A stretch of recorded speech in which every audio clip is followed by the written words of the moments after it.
4ஆம் ஞாயிறு கல்வாரி நினைவு திருப்பலியில் பங்கு கொள்ள வந்திருக்கும் இறைமக்கள் அனைவரையும் புனித அந்தோனியார் அன்பிய இறைமக்கள் உலக மீட்பராம் இயேசு கிறிஸ்துவின் அதி உன்னத நாமத்தில் அன்புடன் வரவேற்கின்றோம்.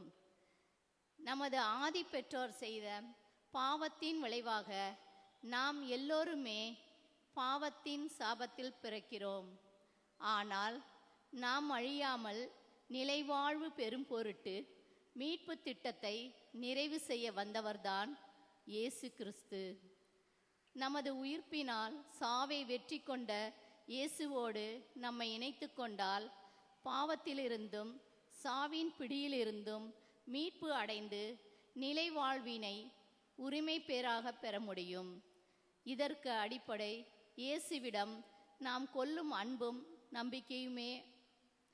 அன்பு அனைத்தையும் நம்பும், அனைத்தையும் எதிர்நோக்கி இருக்கும், அனைத்திலும் மன உறுதியாய் இருக்கும் என்று தூய பவுலடியார் கூறியுள்ளபடி இறை அன்பிலும் பிறர் அன்பிலும் நிலைத்திருந்து நிலைவாழ்வு பெற நம்மை தகுதியுறலாக்கிக் கொள்ள இத்திருப்பலியில் இறையருளை வேண்டுவோம்.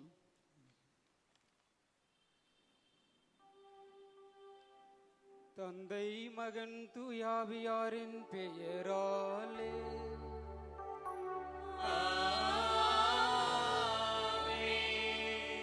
நம் ஆண்டவராகிய இயேசு கிறிஸ்துவின் அருளும் கடவுளின் அன்பும் தூயாவியாரின் தோழமையும் உங்கள் அனைவரோடும் இருப்பதாக.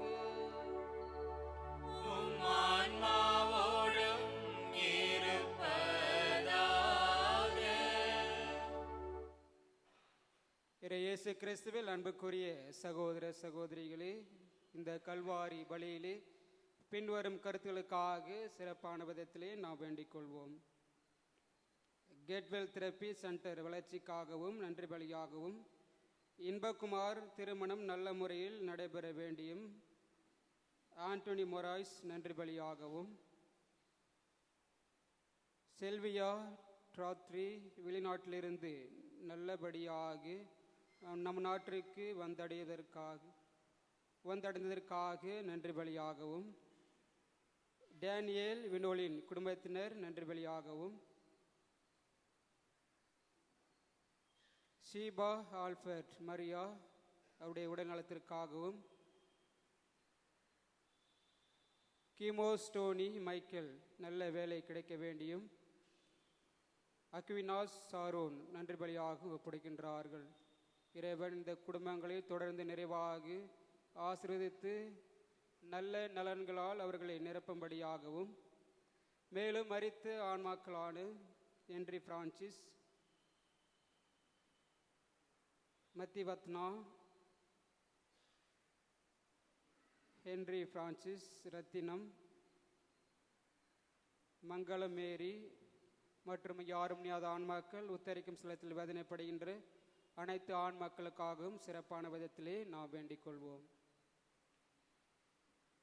எருசலேமே அகமகிழ், அவள் மீது அன்பு கொண்ட அனைவரும் ஒன்று கூடுங்கள். துயருற்ற நீங்கள் மகிழ்ந்து அக்களியுங்கள், அதனால் ஆர்ப்பரியுங்கள். நீங்கள் நிறைவாக ஆறுதல் பெற்று மகிழ்வடையுங்கள். இன்றைய வருகை பல்லவி. இத்தூய மறை நிகழ்வுகளை கொண்டாட தகுதி பெறும் பொருட்டு தடையாக இருக்கின்ற நம்முடைய பாவங்களை, குற்றம் குறைகளை ஏற்று இறைவனிடத்திலே மன்னிப்பை வேண்டுவோம். எல்லாம் வல்ல இறைவனிடமும் சகோதர சகோதரிகளிடமும் நான் பாவி என்று ஏற்றுக்கொள்கிறேன். ஏனெனில் என் சிந்தனையாலும் சொல்லாலும் செயலாலும் கடமைகள் தவறியதாலும் பாவங்கள் பல செய்தேன். என் பாவமே என் பாவமே என் பெரும் பாவமே. ஆகையால் எப்பொழுதும் கன்னியான பரிசுத்த மரியாதையும் வானதூதர் புனிதர் அனைவரையும் சகோதர சகோதரிகளே உங்களையும் நம் தேவனாகிய ஆண்டவரிடம் எனக்காக வேண்டிக் கொள்ள மன்றாடுகிறேன். எல்லாம் அல்ல இறைவன் நம் மீது இரக்கம் வைத்து நம் பாவங்களை மன்னித்து நம்மை நிலை வாழ்வுக்கு அழைத்து செல்வாராக. ஆமென்.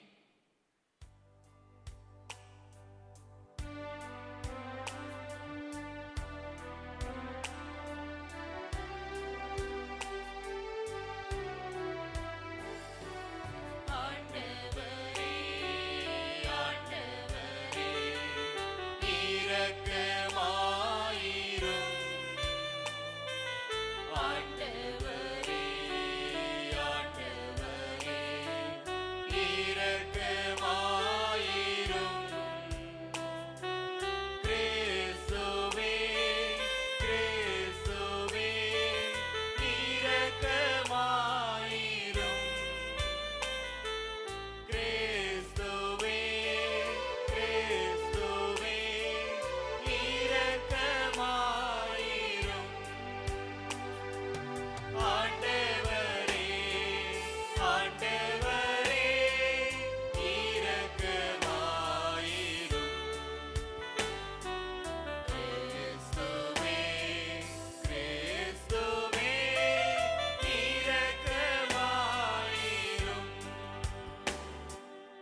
இறைவா, மனிதரானவும் வாக்கின் வழியாக மனித குலத்தின் ஒப்புரவை வியத்தகு முறையில் செயல்படுத்துகின்றே. அதனால் ஆர்வமிக்க இறைப்பற்றாலும் உயிர் துடிப்புள்ள நம்பிக்கையாலும் வரவிருக்கும் பெருவிழாவுக்கு கிறிஸ்துவ மக்கள் விரைந்திட ஆற்றல் பெற அருள் புரிவீராக.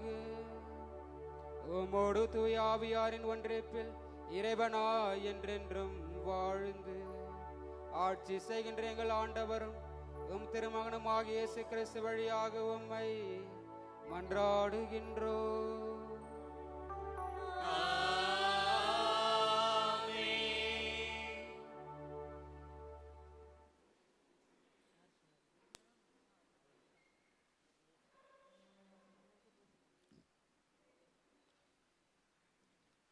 முதல் வாசகம். ஆண்டவரின் சினமும் இரக்கமும் மக்கள் நாடு கடத்தப்படுதலிலும் அவர்கள் மீட்க பெறுவதிலும் வெளியாகின்றன. குறிப்பேடு 2ஆம் நூலிலிருந்து வாசகம்.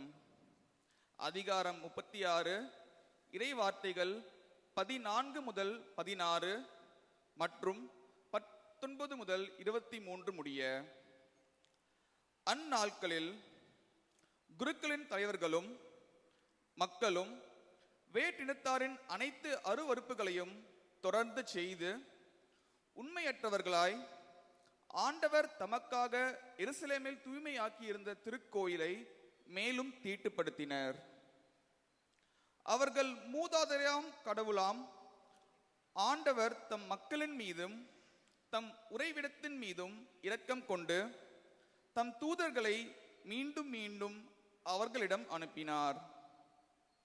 ஆனால் அவர்கள் கடவுளின் தூதர்களை ஏளனம் செய்து அவர் தம் வார்த்தைகளை புறக்கணித்து அவர் தம் இறை வாக்கினர்களை இழித்துரைத்தனர். ஆதலால் அவர்கள் தப்ப முடியாத அளவுக்கு ஆண்டவரது சினம் அவர்கள் மேல் கனன்றெழுந்தது. கடவுளின் இல்லத்தை அவர்கள் எரித்து எருசலேமின் மதில்களை தகர்த்தனர். அங்கிருந்த அனைத்து அரண்மனைகளையும் தீக்கிரையாக்கி விலை உயர்ந்த பொருட்களை அனைத்தையும் அழித்தனர். மேலும் அவன் வாளுக்கு தப்பியவர்களை பாபிலோனுக்கு நாடு கடத்தினான். பாரசீக அரசு எழும்பும் வரை அங்கே அவர்கள் அவனுக்கும் அவன் புதல்வர்களுக்கும் அடிமைகளாக இருந்தனர். நாடு ஓய்வு நாட்களை கடைபிடிக்காததால் 70 ஆண்டுகள் பாலாய் கிடக்கும் என்று எரேமியா உரைத்த ஆண்டவரின் வாய்மொழிகள் இவ்வாறு நிறைவேறின. பாரசீக மன்னன் சைரசு ஆட்சியின் முதல் ஆண்டில் எரேமியா உரைத்த ஆண்டவரின் வாய்மொழிகள் நிறைவேறும் வண்ணம் ஆண்டவர் அவனது மனதை தூண்டி எழுப்பினார். எனவே அவன் தனது நாடு முழுவதற்கும் மடல் வரைந்து அறிவித்தது யாதெனில்,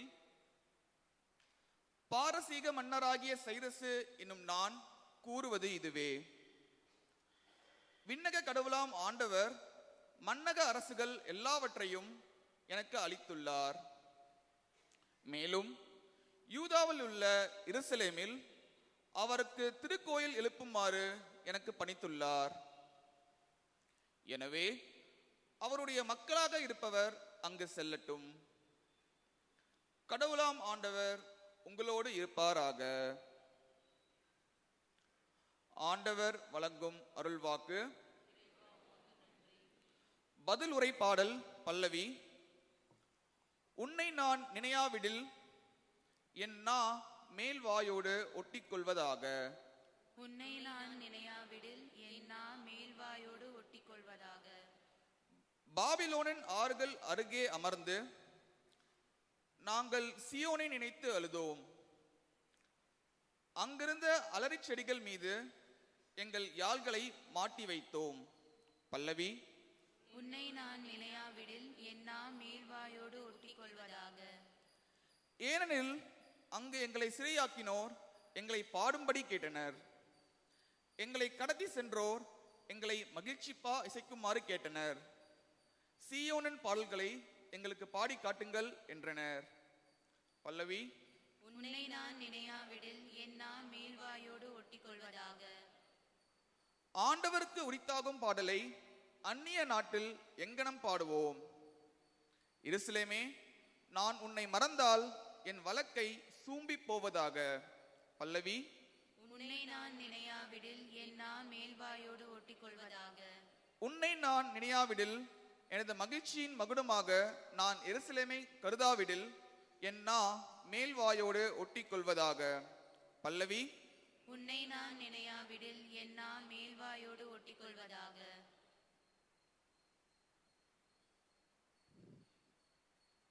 இரண்டாம் வாசகம். குற்றங்களின் காரணமாய் இறந்தவர்களாய் இருந்த நீங்கள் மீட்கப்பட்டிருப்பது அந்த அருளாலேயே. திருத்தூதர் பவுல் எபேசியருக்கு எழுதிய திருமுகத்திலிருந்து வாசகம். அதிகாரம் 2, இறை வார்த்தைகள் 4-10 முடிய. சகோதர சகோதரிகளே, கடவுள் மிகுந்த இரக்கம் உடையவர். அவர் நம்மீது மிகுந்த அன்பு கொண்டுள்ளார். குற்றங்களின் காரணமாய் இறந்தவர்களாய் இருந்த நாம் அவ்வன்பின் மூலம் இணைந்து உயிர் பெற செய்தார். நீங்கள் மீட்கப்பட்டிருப்பது அந்த அருளாலேயே. இயேசு கிறிஸ்துவோடு இணைந்த நிலையில் நாம் அவரோடு உயிர் தெழவும் விண்ணுலகில் அவரோடு அமரவும் செய்தார்.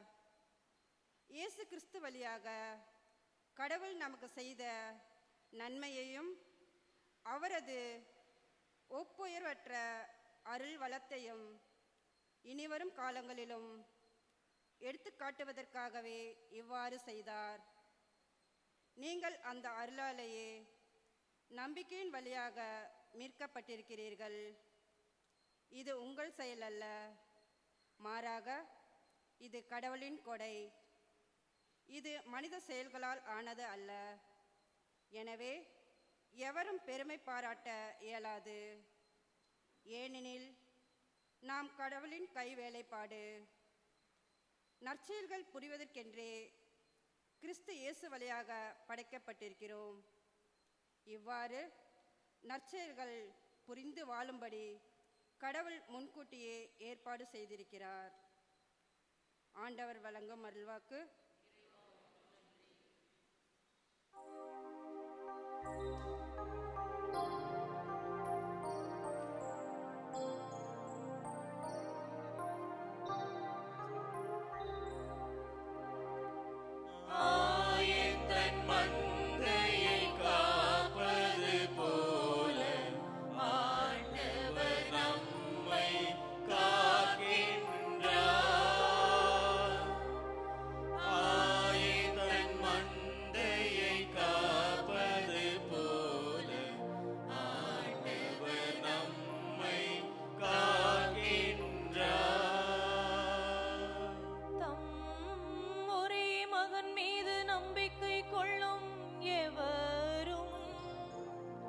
அழியாமல் நிலை வாழ்வு பெறும் பொருட்டு அந்த மகனையே அளிக்கும் அளவுக்கு கடவுள் உலகின் மேல் அன்பு கூர்ந்தார். தன் மந்தையை காப்பது போல ஆண்டவர் நம்மை காக்கின்றார். ஆண்டவர் உங்களோடு இருப்பாராக.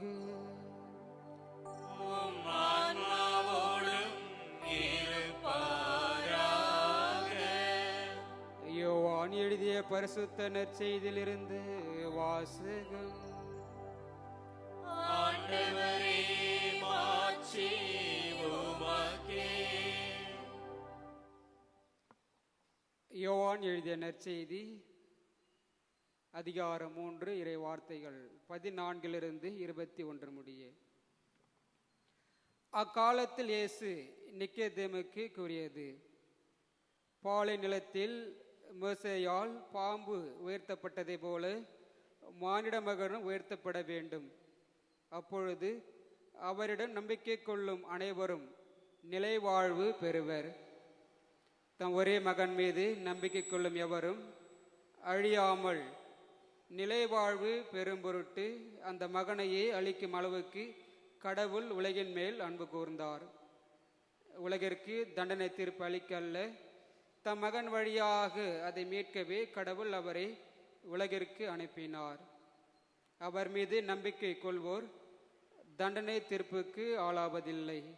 ஆனால் நம்பிக்கை கொள்ளாதோர் ஏற்கனவே தீர்ப்பு பெற்றுவிட்டனர். ஏனெனில் அவர்கள் கடவுளின் ஒரே மகனிடம் நம்பிக்கை கொள்ளவில்லை. ஒளி உலகிற்கு வந்திருந்தும் தம் செயல்கள் தீயனவா இருந்ததால் மனிதர் ஒளியை விட இருளையே விரும்பினர். இதில்தான் அவர்களுக்கு எதிரான தண்டனை தீர்ப்பு அடங்கியுள்ளது. தீங்கு செய்யும் அனைவரும் ஒளியை வெறுக்கின்றனர். தங்கள் தீய செயல்கள் வெளியாகிவிடும் என அஞ்சி அவர்கள் ஒளியிடம் வருவதில்லை. உண்மைக்கேற்ப வாழ்பவர்கள் ஒளியிடம் வருகிறார்கள். இதனால் அவர்கள் செய்யும் அனைத்தையும் கடவுளோடு இணைந்தே செய்கிறார்கள் என்பது வெளியாகும். ஆண்டவரின் அருள்வாக்கு. கிறிஸ்துவே உமக்கு புகழ்.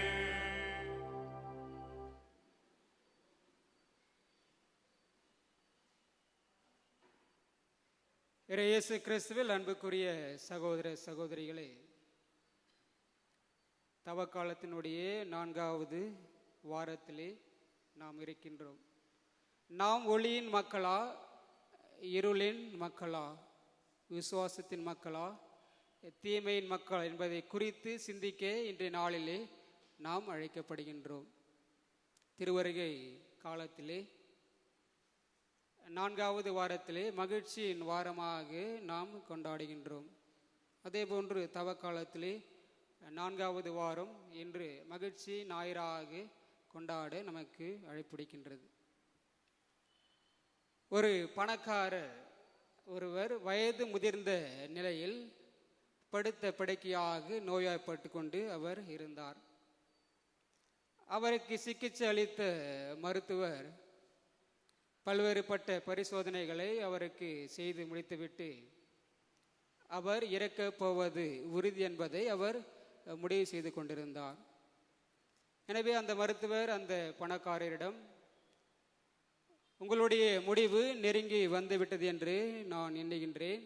எனவே செய்ய வேண்டிய காரியங்களை நீங்கள் விரைவில் செய்து விடுங்கள் என்று கூறுகின்றார். அதற்கு அந்த பணக்காரர், எல்லாத்தையும் செய்து முடித்து விட்டேன் டாக்டர், என்னுடைய உயிரையும் நான் எழுதி வைத்து விட்டேன். எனக்கு வாரிசு இல்லாததின் காரணமாக என்னுடைய உயிரை யார் காப்பாற்றுகின்றார்களோ, இறக்காமல் என்னை வைத்திருக்கிறார்களோ, அந்த மருத்துவருக்குத்தான் என்னுடைய சொத்து போய் சேர வேண்டும் என்று நான் எழுதி வைத்திருக்கிறேன் என்று அவர் கூறினார். இதில் பிரச்சனை என்னவென்றால், அந்த பணக்காரர் இறந்த பிறகுதான் அந்த உயில் செல்லுபடியாகும். அதில் எழுதியிருப்பது, என்னுடைய உயிரை யார் காப்பாற்றுகின்றார்களோ, என்னை உயிரோடு வைத்திருக்கின்றார்களோ அவர்களுக்குத்தான் அந்த சொத்து சேர வேண்டும் என்று அதிலே எழுதப்பட்டிருந்தது. எனவே இங்கே மனிதனுடைய மனமானது எவ்வாறு சித்து விளையாடு போன்று இருக்கின்றது என்பதை அது தெளிவாக வெளிக்காட்டுகின்றன. மனிதர்களாகிய நாம் நம்முடைய வாழ்க்கையிலே எவ்வளவு வயதானாலும், எவ்வளவு நோயப்பட்டு கொண்டிருந்தாலும், எவ்வளவு துன்பங்களை அனுபவித்தாலும் யாரும் சாவை விரும்புவது கிடையாது. நம்முடைய வாழ்வை நீடிக்க வைக்கவே விரும்புகின்றோம், சாவை தள்ளி வைக்கவே விரும்புகின்றோம். துரதிருஷ்டவசமாக நம்முடைய வாழ்க்கையிலே வேறொரு வகையான சாவை நாமே தேடிக்கொண்டு செல்லக்கூடியவர்களாக இருக்கின்றோம்.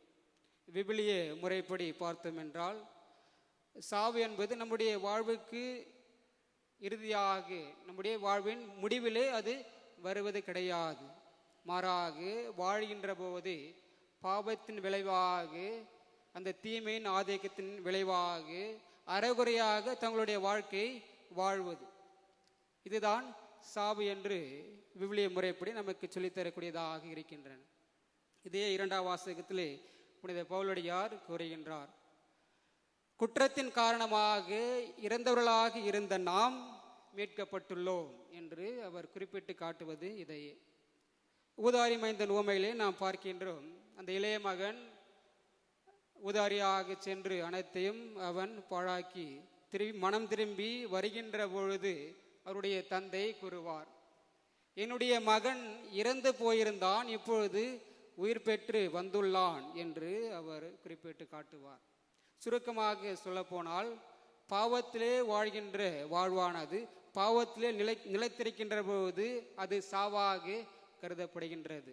அருளிலே நாம் வாழ்கின்ற போது அது வாழ்வாக கருதப்படுகின்றது. இன்றைய முதல் வாசகத்திலே நாம் பார்க்கின்றோம், இஸ்ரேல் மக்கள் எவ்வாறு கடவுளுக்கு பிரமாணிக்கமா இல்லாமல் அவரை விட்டு விலகி சென்றார்கள் என்பதை தெளிவாக பார்க்க முடிகின்றது.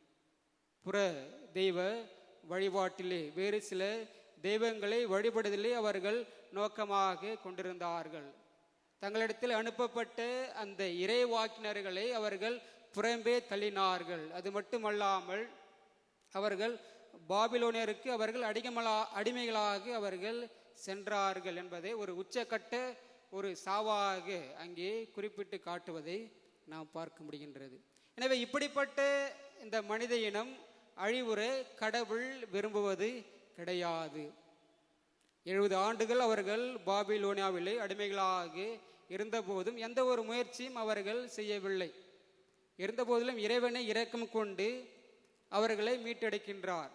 வேறொருடைய மன்னருடைய வழியாக, புறையினத்தாருடைய மன்னருடைய வழியாக அவர் மீட்டெடுக்கின்றார் என்பதை பார்க்க முடிகின்றது. எனவே கடவுள் மனித இனம் அழிவுற விரும்புவது கிடையாது. பல முயற்சிகளை அவர் செய்து அதை மீட்டெடுக்க முயலுகின்றார். அதனுடைய உச்ச கட்டமாகத்தான் அவருடைய முயற்சியாக இறுதியாக தன்னுடைய ஒரே மகனை அவர் உலகிற்கு அனுப்புகின்றார்.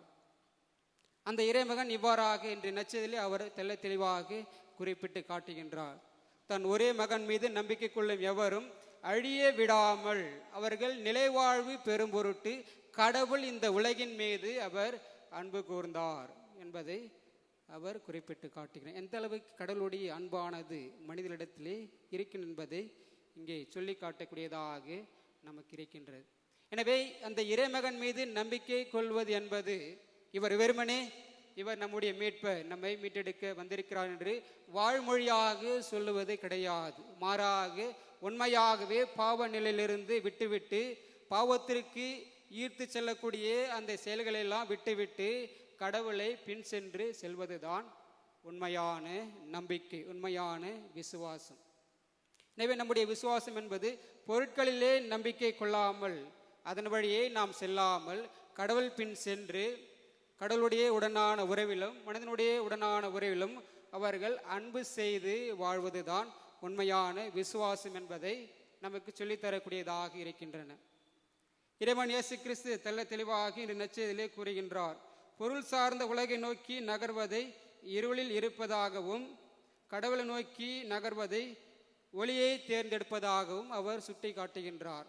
ஒளி உலகிற்கு வந்திருந்தும் அவருடைய செயல்கள் தீயனவாக இருந்ததால் ஒளியை விட அவர்கள் இருளையே விரும்பினார்கள் என்று இறைமகன் இயேசு கிறிஸ்து குறிப்பிட்டு காட்டுகின்றார். நம்முடைய வாழ்க்கையும் அதுபோன்றுதான் இருக்கின்றது.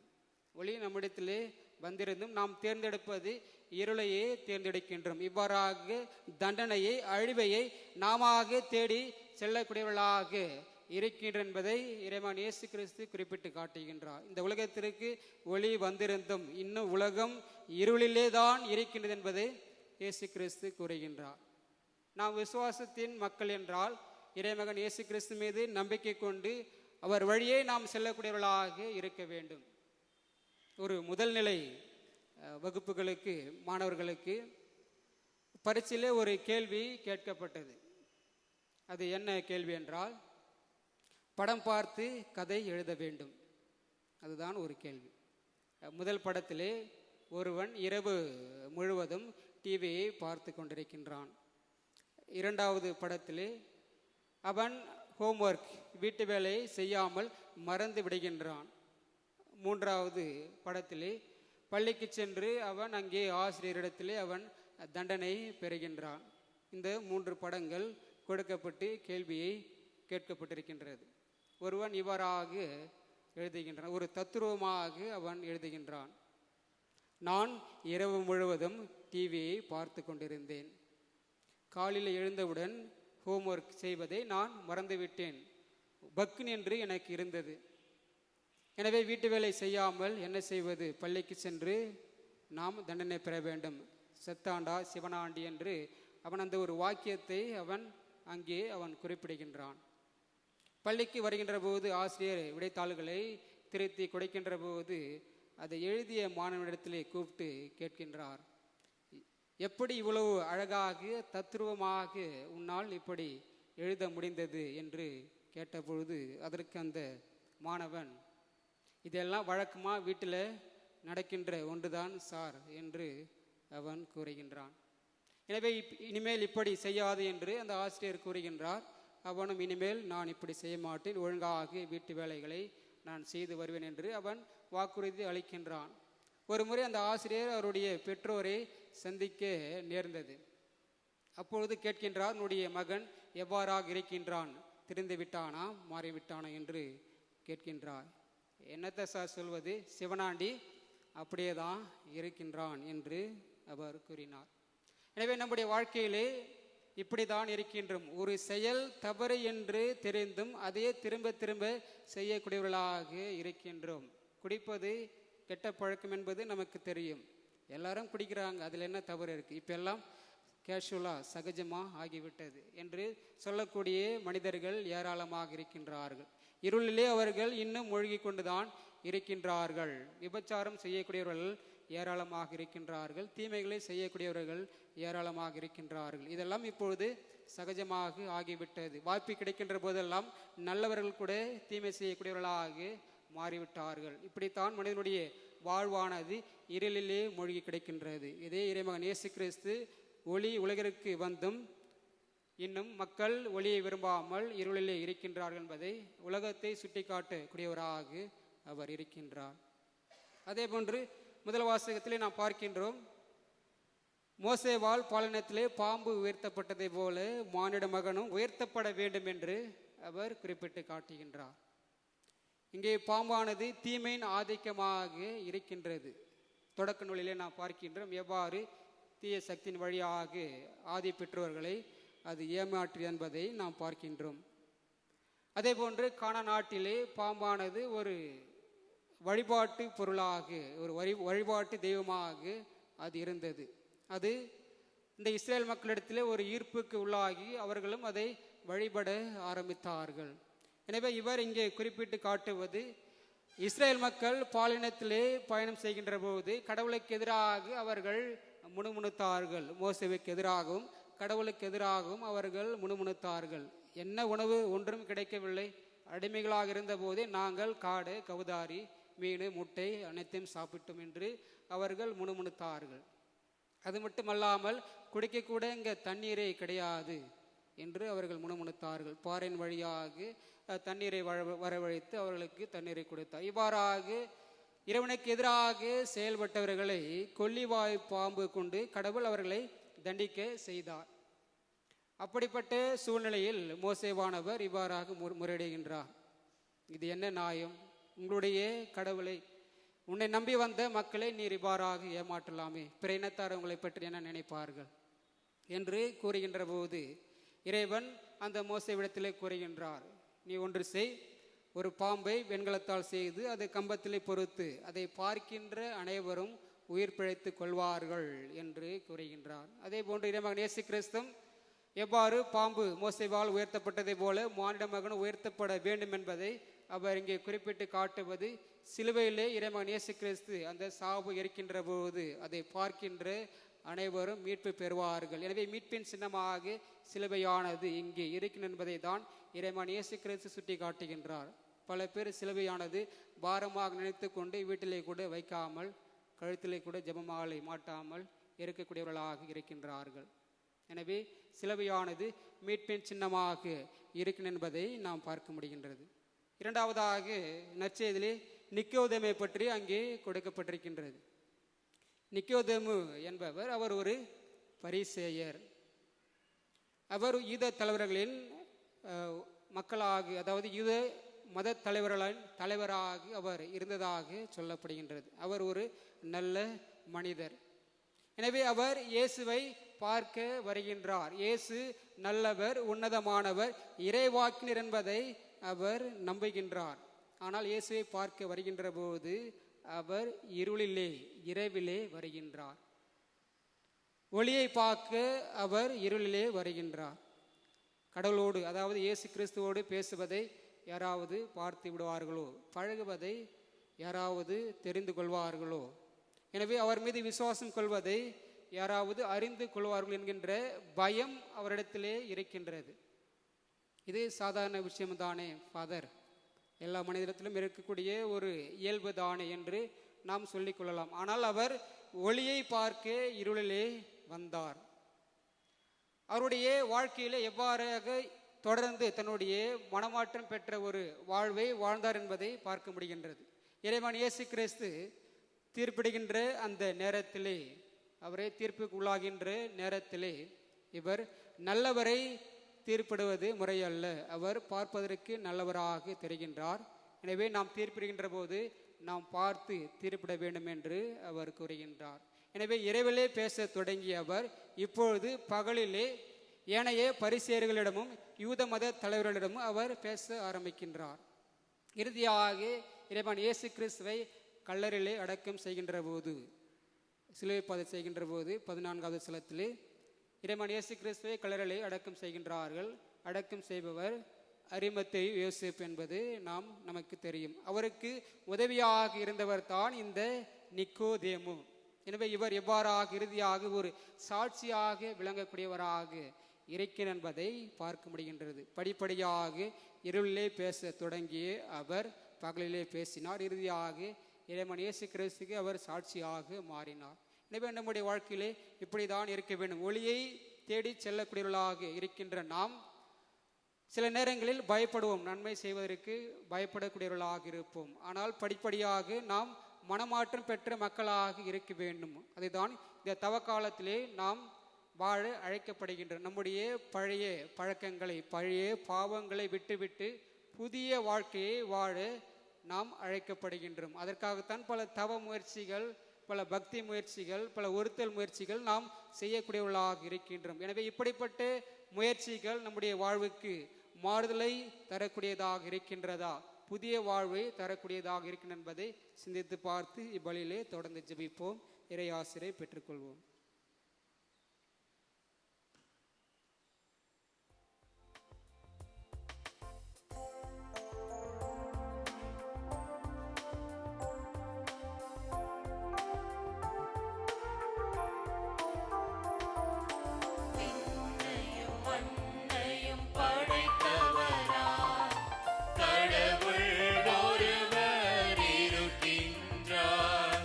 தந்தை மகன் தூய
அன்புமிக்க சகோதர சகோதரிகளே, எக்காலமும் மன்றாட கடமைப்பட்டுள்ள நாம் குறிப்பாக இந்த தவ காலத்திலே நம்முடைய மனமாற்றத்திற்காக ஜெபிக்க அழைக்கப்படுகின்றோம். எனவே கிறிஸ்துவோடு விழித்திருந்து மிகுந்த உருக்கத்துடன் நம்முடைய மன்றாட்டுக்களை இறைவனிடத்திலே சமர்ப்பிப்போம். உங்கள் பதில் ஆண்டவரே எங்கள் மன்றாட்டை கேட்டருளும். ஆண்டவரே எங்கள் மன்றாட்டை கேட்டருளும். நாங்கள் நற்செயல்கள் புரிவதற்கென்றே கிறிஸ்து இயேசு வழியாய் படைக்கப்பட்டிருக்கின்றோம் என்பதை இன்று புனித பவுல் வழியாக எங்களுக்கு உணர்த்திய இறைவா, நாங்கள் நற்செயல்கள் புரிவதில் நாளுக்கு நாள் வளர வேண்டுமென்று ஆண்டவரே உம்மை மன்றாடுகின்றோம். ஆண்டவரே எங்கள் மன்றாட்டை கேட்டருளும். இயேசுவில் விசுவாசம் கொள்வோர் அனைவரும் நித்திய வாழ்வை பெறுவர் என்ற உண்மையை அறிந்துள்ள நாங்கள் இயேசுவின் மீது எங்கள் விசுவாசத்தை நாள்தோறும் இன்னும் உறுதிப்படுத்தி இன்னும் அநேகரை இயேசுவின் மீது விசுவாசத்தில் பங்கெடுக்க வைக்க வேண்டுமென்று ஆண்டவரே உம்மை மன்றாடுகின்றோம். ஆண்டவரே எங்கள் மன்றாட்டை கேட்டருளும். கடவுள் மிகுந்த இரக்கம் உடையவர். நம்மீது அவர் மிகுந்த அன்பு கொண்டுள்ளார். அதே இரக்கத்தையும் அன்பையும் நாம் பிற மனிதர்களுக்கு காட்ட வேண்டும் என்று ஆண்டவரே உம்மை மன்றாடுகின்றோம். ஆண்டவரே எங்கள் மன்றாட்டை கேட்டருளும். ஏழைகள், கைவிடப்பட்டோர், ஆதரவற்றோர், அனாதைகளுக்கு நாங்கள் உதவிக்கரம் நீட்ட வேண்டும் என்று ஆண்டவரே உம்மை மன்றாடுகின்றோம். ஆண்டவரே எங்கள் மன்றாட்டை கேட்டருளும். நம்முடைய தனிப்பட்ட தேவைகளுக்காக கருத்துக்களுக்காக மௌனமாக ஜெபிப்போம். எங்களை அதிகமாக நேசிக்கின்ற எங்கள் நல்ல தகப்பனே, உமக்கள் முடிதயத்தோடு மனம் திரும்பி இம்பிடம் வர செய்தருளும். அவர்கள் துணிவுடன் மன்றாடி கேட்பதையெல்லாம் உமது இரக்கத்தால் பெற்றுக்கொள்வார்களாக. எங்கள் ஆண்டவராகிய கிறிஸ்து வழியாக உம்மை மன்றாடுகின்றோம். ஆமென்.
அன்புமிக்க சகோதர சகோதரிகளே, நீங்களும் நானும் சேர்ந்து ஒப்பு கொடுக்கின்ற இவ்வழி எல்லாமல்ல தந்தையாகி இறைவனுக்கு ஏற்றதாங்குடி ஜெபியுங்கள்.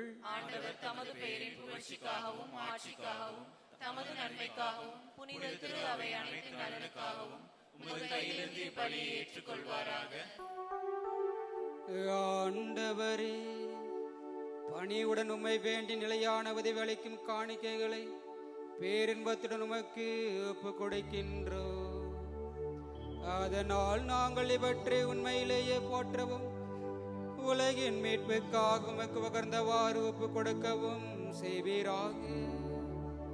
எங்கள் ஆண்டவராகிய கிறிஸ்து வழியாக உம்மை மன்றாடுகின்றோம்.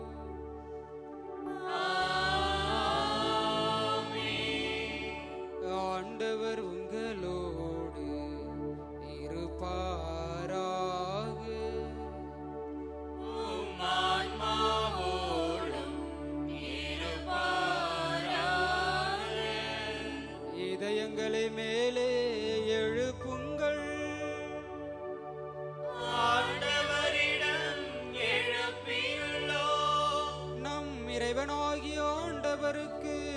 நன்றி கூறுவோம். அது தகுதியும் நீதியுமானது. ஆண்டவரே, தூயவரான தந்தையே, என்றுமுள்ள எல்லாம் வல்ல இறைவா, எங்கள் ஆண்டவராகிய கிறிஸ்து வழியாக என்னாலும் இவ்விடத்தில் நாங்கள் உமக்கு நன்றி செலுத்துவது மெய்யாகவே தகுதியோம் நீதியோம் ஆகும். எங்கள் கடமையும் மீட்புக்குரிய செயலுமாகும். கிறிஸ்து தாம் மனிதரானதின் மறுநிகழ் வழியாக இருளில் நடக்கும் மனித குலத்தின் நம்பிக்கையின் உலைக்கு கொண்டு வந்தார்.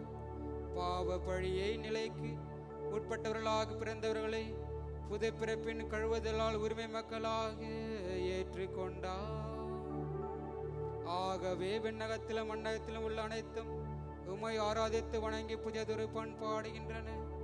வானதுதிர் அணிகள் அனைத்துடன் நாங்களும் சேர்ந்து முடிவின்றி பறைசாற்றி ஆர்ப்பரித்து பாடுவதாவது:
ஆண்டவரே, நிர்மையாகவே தூயவர், தூய்மை அனைத்திற்கும் ஊற்று.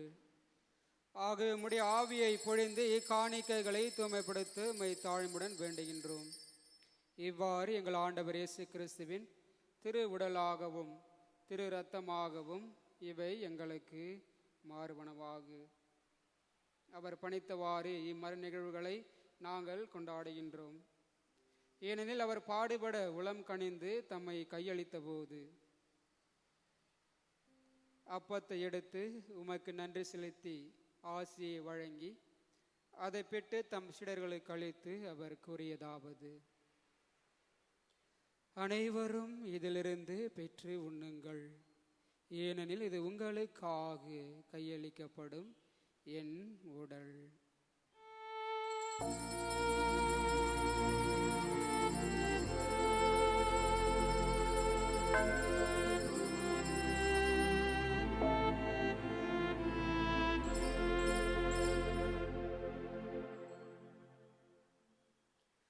அவ்வண்ணமே இரவு விருந்தை அருந்திய பின் கிண்ணத்தையும் எடுத்து மீண்டும் உமக்கு நன்றி கூறி தம் சீடர்களுக்கு அளித்து அவர் கூறியதாவது: அனைவரும் இதிலிருந்து பெற்று பருகுங்கள், ஏனெனில் இது புதிய நிலையான உடன்படிக்கை கூறிய என் இரத்தத்தின் கிண்ணம். இது பாவ மன்னிப்புக்கென்று உங்களுக்காகவும் பலருக்காகவும் சிந்தப்படும். இதை என் நினைவாக செய்யுங்கள்.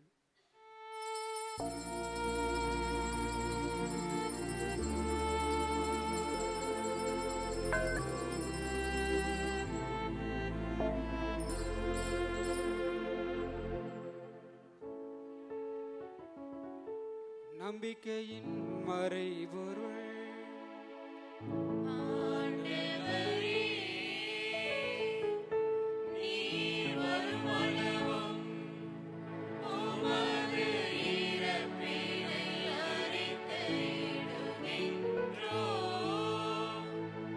உமது உயிர்ப்பினையும் எழு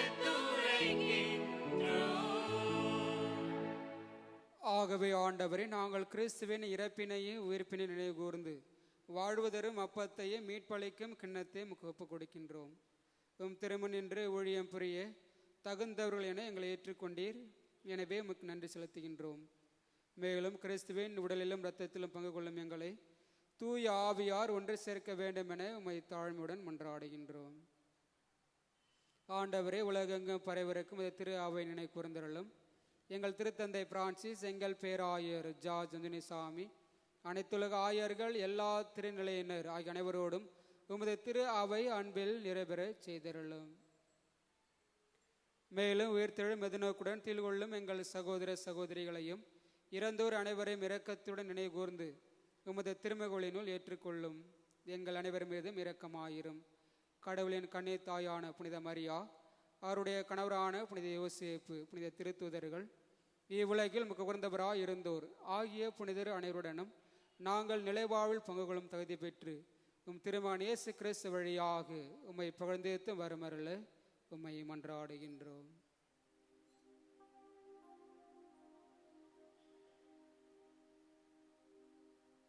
இவர் வழியாக இவரோடு இவரில் எல்லாம் அல்ல இறைவனாகிய தந்தையே, தூயாவியாரின் ஒன்றிப்பில் எல்லா புகழும் மாட்சியும் என்றென்றும் உமக்கு உரியதே.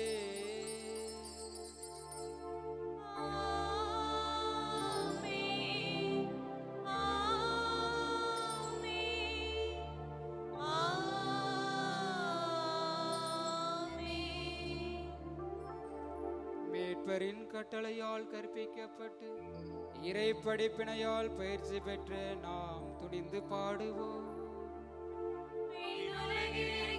எங்கள் தந்தையே, உமது பெயர் தூயது என போற்ற பெருக. உமது ஆட்சி வருக. உமது திருவுளம் விண்ணுலகில் நிறைவேறுவது போல மண்ணுலகிலும் நிறைவேறுக. எங்கள் அன்றாட உணவை இன்று எங்களுக்கு தாரும். எங்களுக்கு எதிராக குற்றம் செய்வோரை நாங்கள் மன்னிப்பது போல எங்கள் குற்றங்களை மன்னியும். எங்களை சோதனைக்கு உட்படுத்தாதேயும். தீமையிலிருந்து எங்களை விடுவித்தருளும். ஆண்டவரே, தீமை அனைத்திலிருந்தும் எங்களை விடுவித்து எங்கள் வாழ்நாளில் அமைதியை கனியுடன் அல்ல உம்மை மன்றாடுகின்றோம். உமது இரக்கத்தின் உதவியால் நாங்கள் பாவத்திலிருந்து எப்பொழுதும் விடுதலை பெற்று யாதொரு கலக்கமுமின்றி நலமாயிருப்போமாக. நாங்கள் எதிர்நோக்கியிருக்கும் பேரின்பத்திற்காகவும் எம் மீட்பராகிய இயேசு கிறிஸ்து வருகைக்காகவும் காத்திருக்கின்றோம்.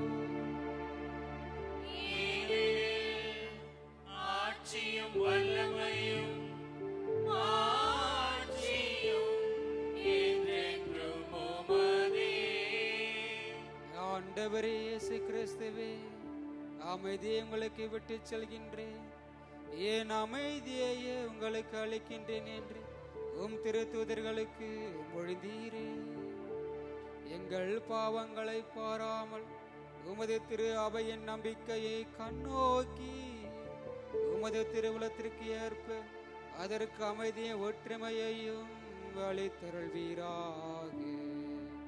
என்றென்று வாழ்ந்து ஆட்சி செய்கின்றவர் நீரே.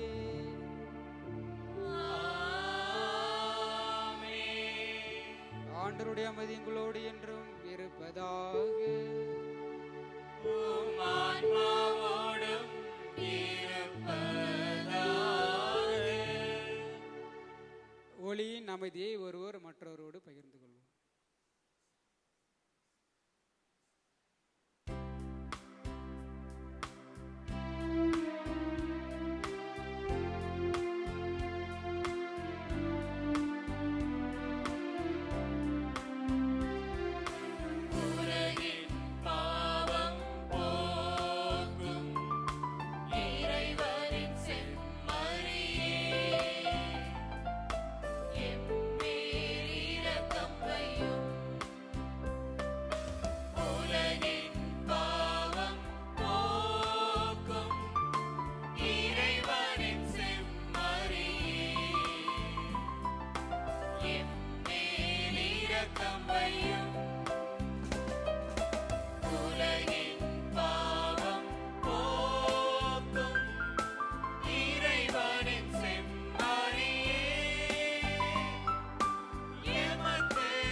இதோ இறைவனின் செம்மறி, இவரே உலகின் பாவங்களை போக்குகின்றவர். என்னை நம்புவோருக்கு நிலைவாழ்வு உண்டு, என்னை நம்புவோருக்கு தண்டனை தீர்ப்பு இல்லை என்று நமக்கு உறுதியளிக்கின்ற தெய்வம். இச்செம்மறிந்து விருந்துக்கு அழைக்கப்பட்ட நாம் அனைவரும் பேறு பெற்றோர். ஆண்டவரே, நீரின் உள்ளத்தில் எழுந்தருள நான் தகுதியற்றவள், ஆனால் ஒரு வார்த்தை மட்டும் சொல்லிரலும், எனது ஆன்மா நலமடையும்.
உயிர்த்த கிறிஸ்து நோக்கி ஜெபம். ஆண்டவராகி இயேசு கிறிஸ்துவே, உமது திருப்பாடுகளினாலும் மரணத்தினாலும் உயிர்ப்பினாலும் எங்களை பழைய பாவனிலிருந்து விடுவித்து முடிவற்ற வாழ்வின் கதவுகளை திறந்துவிட்டீரே. நாங்கள் பாஸ்கா மர நிகழ்ச்சிகளினால் புதுப்பிக்க பெற்று உயிர்ப்பின் பேரொளி பெற செய்தரலும். தீமைகள் அனைத்தும் எங்களை விடுவித்து நித்திய பேரின்பத்திற்கு வழிநடத்தியறலும். நாங்கள் மண்ணுலகம் நாட்டங்களை கலைத்துவிட்டு விண்ணுலக மகிமையை கொடையாக பெற்றுக்கொள்வோமாக. இவற்றெல்லாம் உமது உயிர்ப்பின் வல்லமையால் எங்களுக்கு தந்தரலும். ஆமீன். புனிதர் யோசேப்பை நோக்கி மன்றாட்டு. மீட்பரின் பொறுப்பாளரே வாழ்க. பேறு பெற்ற கன்னிமரியாவின் துணைவரே, உம்மிடம் கடவுள் தம் ஒரே மகனை ஒப்படைத்தார். உம்மில் மரியா தம் பற்றுருவை வைத்தார். உம்முடனே கிறிஸ்து மனிதனானார். பேறு பெற்ற யோசேப்பே, உம்மை தந்தையாம் எமக்கு காட்டும். வாழ்வின் பாதையில் எம்மை வழிநடத்தும். அருளையும் இரக்கத்தையும் துணியையும் எமக்கு பெற்றுத்தாரும். எல்லா வகை தீமிலிருந்தும் எம்மை பாதுகாத்தருளும். ஆமீன்.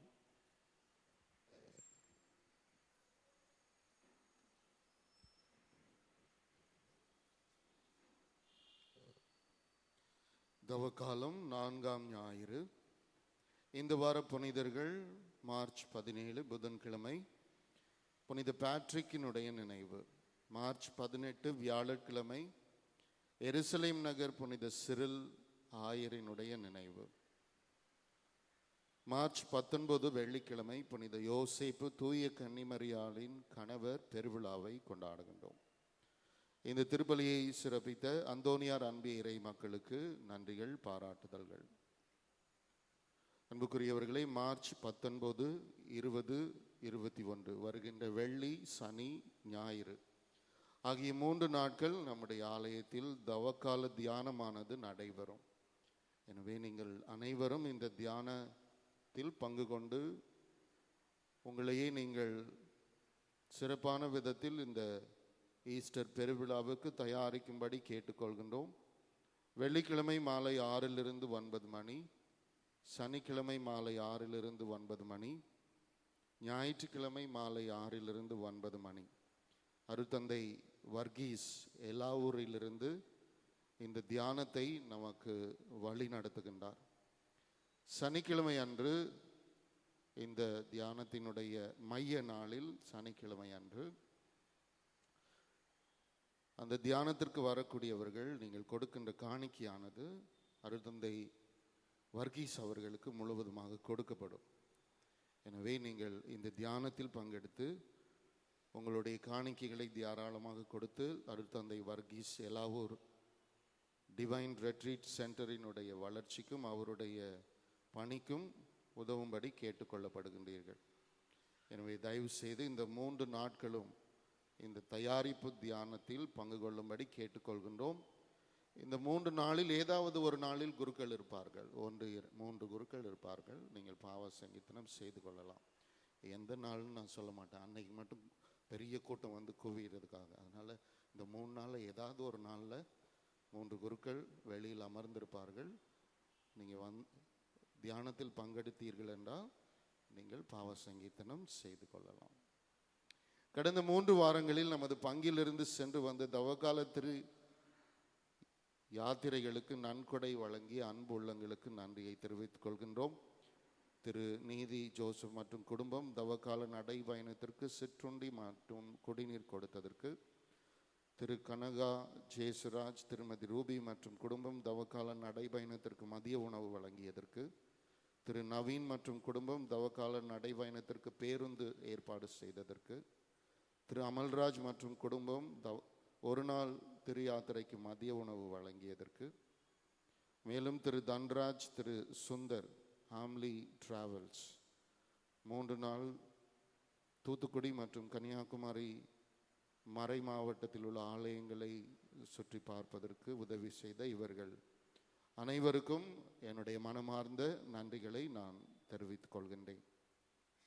அன்புக்குரியவர்களை, நம்முடைய பாதுகாவலருக்கான புதிய பீடத்தில் வைப்பதற்கு ஒரு யூதா ததேவு சுரூபமும் ஒரு சூசையப்பர் சுரூபமும் தேவைப்படுகின்றது. யாருக்காவது விருப்பம் இருந்தால் என்னை வந்து சந்திக்கலாம். மார்ச் 21 வருகின்ற ஞாயிற்றுக்கிழமை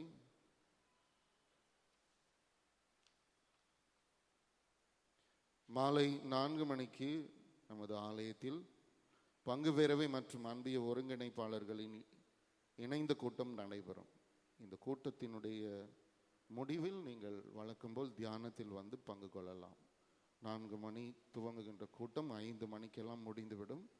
நம்முடைய திருவிழாவை பற்றி பேசவிருப்பதால், எனவே இது முடிந்தவுடன் நீங்கள் உடனே தியானம் 6 மணிக்கு துவங்கும், அதில் வந்து நீங்கள் இணைந்து கொள்ளலாம். எனவே அனைத்து பங்கு பேரவை மற்றும் அன்பிய பொறுப்பாளர்கள் இந்த கூட்டத்தில் தவறாமல் கலந்து கொள்ளும்படி கேட்டுக்கொள்ளப்படுகின்றீர்கள். உங்களுடைய கவனத்திற்கு வருகின்ற மார்ச் 28 குருத்து ஞாயிறன்று காலை 6 மணி திருப்பலி, ஆங்கில திருப்பலி முடிந்தவுடன் நாம் நம்முடைய புனித அந்தோனியார்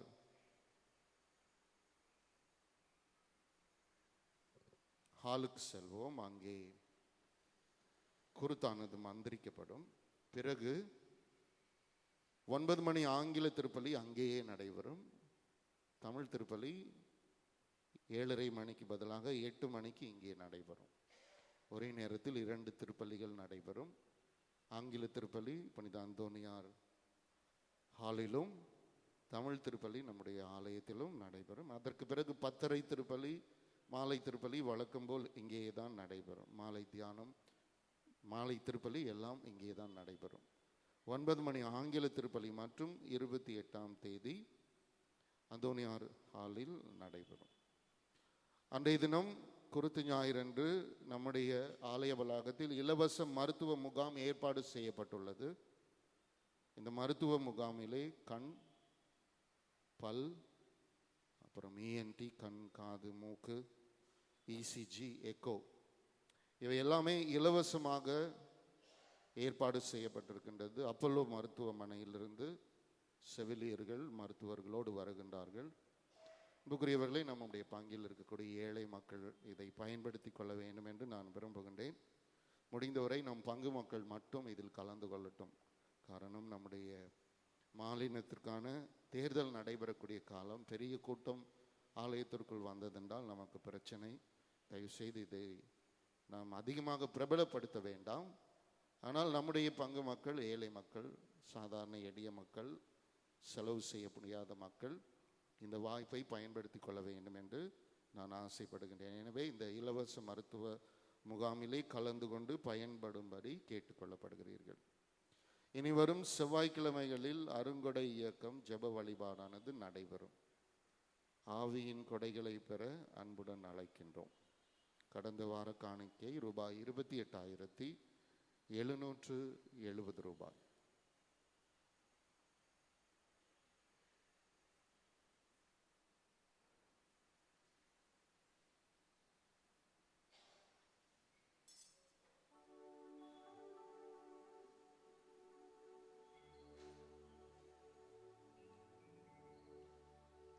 நன்றியோடு மன்றாடுவோமாக.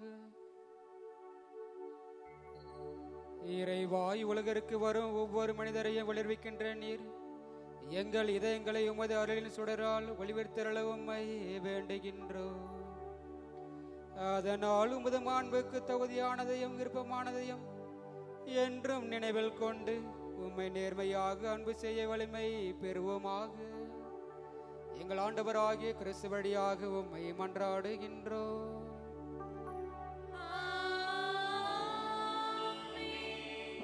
சிறப்பாசிரியர தலைவணங்கி மன்றாடுவோம். ஆண்டவரே, தாழ்மையுடன் உம்மை நோக்கி மன்றாடுவோரே, காத்து வலுவற்றோரை தாங்கிக் கொள்ளும். சாவின் நிழலில் நடப்போரை உமது நிலையான ஒளியால் உயிர் பெற செய்தருளும். தீமானத்திலிருந்து உமது இரக்கத்தால் அவர்களை விடுவித்து நிறைவான நன்மைக்கு அவர்கள் வந்து சேர அருள் புரிவீராக. எங்கள் ஆண்டவராகிய கிறிஸ்து வழியாக உம்மை மன்றாடுகின்றோம்.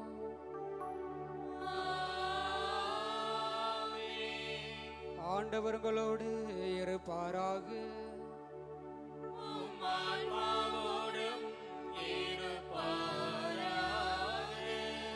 எல்லாம் வல்ல இறைவன், தந்தை, மகன், தூய ஆவியார் உங்கள் அனைவரும் நிறைவாக ஆசீர்வதிப்பாராக.